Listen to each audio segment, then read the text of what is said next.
CK ടോക്സിന്റെ മറ്റൊരു short വീഡിയോയിലേക്ക് എല്ലാവർക്കും ഒരിക്കൽ കൂടി സ്വാഗതം. അങ്ങനെ ഏതായാലും കഴിഞ്ഞ ദിവസം സൂപ്പർ കപ്പിൽ കേരള ബ്ലാസ്റ്റേഴ്സ് FC പരാജയപ്പെട്ട് പുറത്തായിട്ടുണ്ടായിരുന്നു. ഏതായാലും ആ ഒരു മത്സരത്തിന് ശേഷം ബ്ലാസ്റ്റേഴ്സിന്റെ മുഖ്യ പരിശീലകനായിട്ടുള്ള ഡേവിഡ് കാറ്റാല പറഞ്ഞ കാര്യങ്ങളാണ് നമ്മൾ ഈ ഒരു വീഡിയോയിലൂടെ നോക്കുന്നത്. വീഡിയോയിലൂടെ കടക്കുന്നതിന് മുമ്പായി നിങ്ങൾ ഇതുവരെ ഈ ചാനൽ സബ്സ്ക്രൈബ് ചെയ്തിട്ടില്ലെങ്കിൽ ചാനൽ സബ്സ്ക്രൈബ് ചെയ്യാനും വീഡിയോ ഒന്ന് ലൈക്ക് ചെയ്യാൻ കൂടി എല്ലാവരും ശ്രമിക്കുക. ഇപ്പോൾ എല്ലാവരും നോക്കിക്കൊണ്ടിരിക്കുന്ന ഒരു കാര്യമാണ് സന്ദീപ് സിംഗിനെ ബ്ലാസ്റ്റേഴ്സിൽ നിന്നും പുറത്താക്കുമോ ഡേവിഡ് കാറ്റാല എന്നുള്ളത്. ഏതായാലും ഡേവിഡ് കാറ്റാലയുടെ വാക്കുകളിലേക്ക് നോക്കുകയാണെങ്കിൽ നമ്മൾ പുതിയ എന്തെങ്കിലും നിർമ്മിക്കുക തന്നെ ചെയ്യുമെന്നും കൂടാതെ തന്നെ ക്ലബിലെ അന്തരീക്ഷം പുതുക്കി പണിയുകയും ഇനി പുതിയ തുടക്കമാണ് ഉണ്ടാവുക എന്നുമാണ് ഡേവിഡ് കാറ്റാല പറഞ്ഞിട്ടുള്ളത്.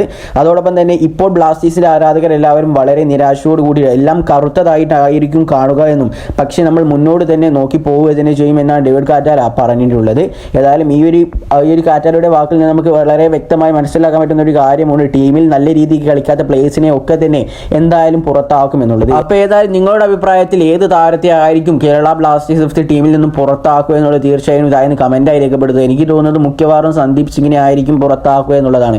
ഏതായാലും ഇതിനെക്കുറിച്ചുള്ള നിങ്ങളുടെ അഭിപ്രായങ്ങൾ നിങ്ങൾ തീർച്ചയായിട്ടും താഴെ കമൻറ്റായി രേഖപ്പെടുത്താൻ ശ്രമിക്കുക. അതോടൊപ്പം തന്നെ വീഡിയോ ഇഷ്ടപ്പെടുന്നതിനാൽ തീർച്ചയായിട്ടും ചാനൽ സബ്സ്ക്രൈബ് ചെയ്യാനും വീഡിയോ ഒന്ന് ലൈക്ക് ചെയ്യാനും കൂടി എല്ലാവരും ശ്രമിക്കുക. അപ്പോൾ മറ്റൊരു വീഡിയോ ഞാൻ വീണ്ടും വരുന്നവരേക്കും എല്ലാവർക്കും ഗുഡ് ബൈ.